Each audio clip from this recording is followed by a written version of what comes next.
Father's Day to all the dads in the audience, and happy solstice week to everyone. It's people in the Middle Ages called it the victory of light over darkness, and that's this week. It's the most light we're going to see this year, so enjoy these gorgeous days.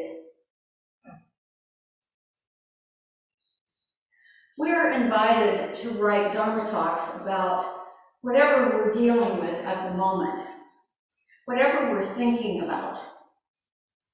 I'm reminded of that animated film, Inside Out, which lets us witness the interior of a little girl's brain with its 5 major emotions fighting it out.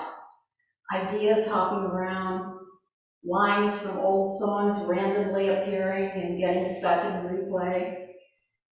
A lot of swirling fragments trip over each other in my mind. So what am I thinking about that's new or worthy of consideration? Recently, Jody and I attended my grandson Adam's bar mitzvah in Boston. I am still thinking about it, and the details bring up questions about religion. The preparation for the event resembled planning for a wedding. The space, the food, the flowers, the speeches, the music, what people would wear, the guest list, and the transformation in a person's life from one phase to another. Jody grew up in a Jewish home and explained the details of the service to me, but when I was Adam's age, I was taking instruction in a middle-of-the-road Methodist church, so the bar mitzvah service seemed exotic, a bit mysterious. I was happy that in a culture where most kids get no real rite of passage into adulthood except a driver's license and an 18th birthday that gives them permission to join the military or own property, at least Adam had a ritual that made him do work and then take on the responsibility of an adult male.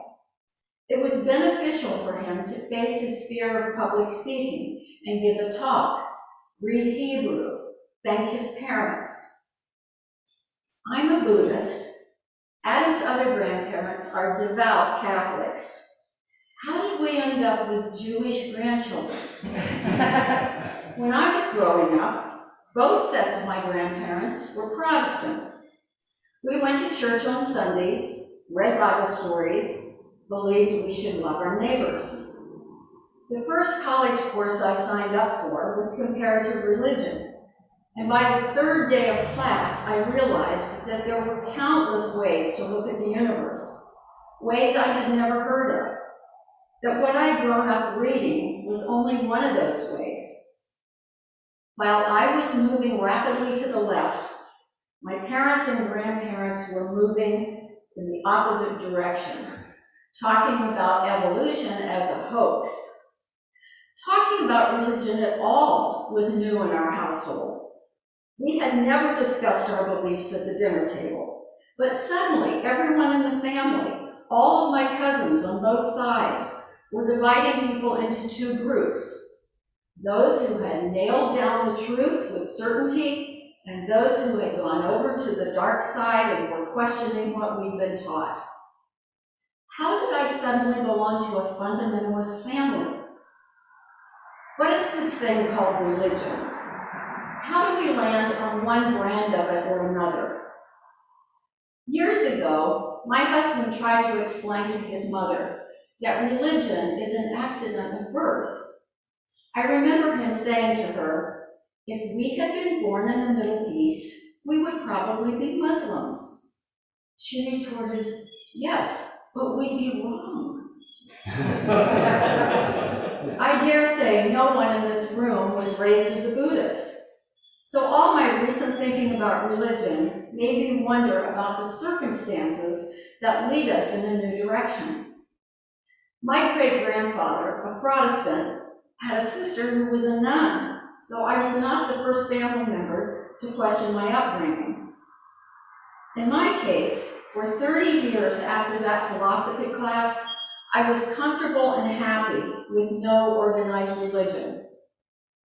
As a child, I asked a lot of questions, challenged the stories we were told, while my siblings and cousins accepted the Sunday school lessons without question. When I was very young, I asked my mother how it was possible that I was created in God's image. God's a boy, I'm a girl. It's a totally different image. My mother was visibly uncomfortable, had no answer, and made it clear that I should not question the teachings. I was reminded of that incident years later when I read Bernard Melamude's story, The Last Mohican, in which a Jewish boy preparing for his bar mitzvah asks the rabbi and then his mother, if God can do anything, isn't it possible he could make a baby without the usual means of conception? Just possible? The rabbi and his mother both slapped the boy for even asking. So I suppose that those of us who leave our family belief system have issues with the teachings or discomfort with the dogma. It was partly this certainty, that claiming to nail down the truth in 25 words or less, that bothered me. Where was the space for questions, for grappling, for making room for countless other ways to see human origins and behavior? I believe that one reason I was able to move out of my family's system and slide so easily into another is that I had left. I moved away, and I was not bumping up against the old paradigm every day. My daughter Rachel, aware that her paternal grandfather was Jewish, had always felt a connection to that religion. But like me, she did not act on it until she moved away. As soon as she went to the East Coast, she began studying Hebrew and then converted to Judaism. It's easier to shift if you're surrounded by like-minded people. It was not my interest in Buddhism that led to my being here. It was an interest in silence. I was living alone, and I noticed that when I was silent, things surfaced that I didn't ordinarily think about or feel. I read several books with the word silent in the title, and even spent a week at a monastery. When I returned home, I noticed a sign advertising the Des Moines Zen Center and decided that Zen meditation might help me understand silence. But it was a long time before I began to study Buddhism, or even think about Zazen in connection with religion. Mostly, I met with a small group, sat for 40 minutes, had a cup of tea, and went home. Eventually, I read books from our small library, decided to sew a raga suit, examined the precepts. They felt less like commandments than invitations to increase my awareness of how I spent my moments, what I said, what I took into my body, how I spent my money, how I treated others. The moments in my day are fraught with possibility. How I use them is up to me. I'm not encouraged to live a certain way because later I will be rewarded or punished for my actions, but simply because it's the right thing to do at the moment. In fact, the later consideration, the afterlife, is almost never a topic of conversation for us. We're more concerned with the present moment. Every major religion has a gamut of beliefs, and the slightest difference, how much water is required for a baptism, for instance, can lead to a whole new sect. In the small town of Earlham, Iowa, there are 2 Quaker meeting houses on one street. There are Buddhists who eat meat and Buddhists who don't. There are Buddhists who drink alcohol and those who don't. There are Buddhists who believe in literal reincarnation and those who don't. What determines the spot on the continuum where we find our comfort zone? The text for that college philosophy course I took was Houston Smith's Religions of Man, a simple and concise description of 10 major religions. I remember being surprised to find Christianity at the end of the collection, the new kid on the block. The placement of it after the earlier established religions forced me to see it in a different way, to picture how it fit into the big scheme of worldviews. One definition of religion is a set of beliefs concerning the cause, nature, and purpose of the universe. Usually that creation is done by a superhuman agency, a God who is prayed to, worshipped, responsible for a moral code, for the conduct of human affairs. In several ways, Buddhism is out of step with other religions. Buddha is not a god. We don't worship him. There's not a fundamental truth that tells us with certainty how we have to behave and what will happen after we die. It's these areas out of step with other views that drew me to the practice. I don't have to stress about a conflict between evolution and religion. Buddhism dovetails nicely with the laws of physics. In fact, it even dovetails with other religions, since the absence of a god allows people to practice Soto Zen and hold on to beliefs from other faiths. I'm not told with certainty what to do with every moment. I get to grapple with the possibilities, decide whether to say what occurs to me or remain silent. One function of religion is to offer solace in times of grief. When my daughter Jocelyn died 11 years ago, I remember wondering if Buddhism would help me through the loss.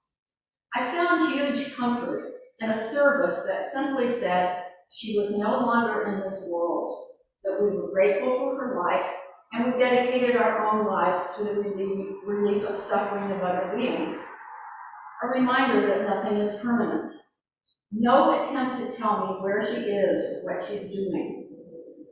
The idea of karma or samsara is simply a reminder that whatever I decide to say, do, eat, drink, or believe has a tiny ripple effect.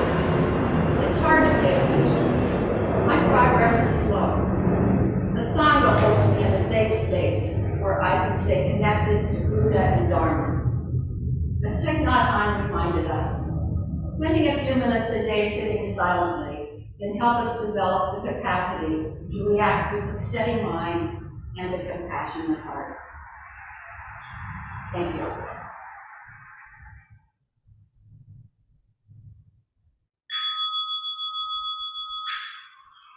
There lives, penetrating to each thing in all places, so that we and every sentient being together can realize the Buddha way.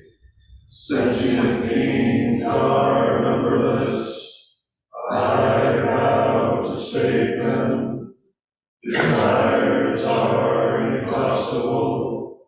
I vow to live into them. The governments are boundless. I vow to master them. The Buddha's way is unsurpassable. I vow to attain it.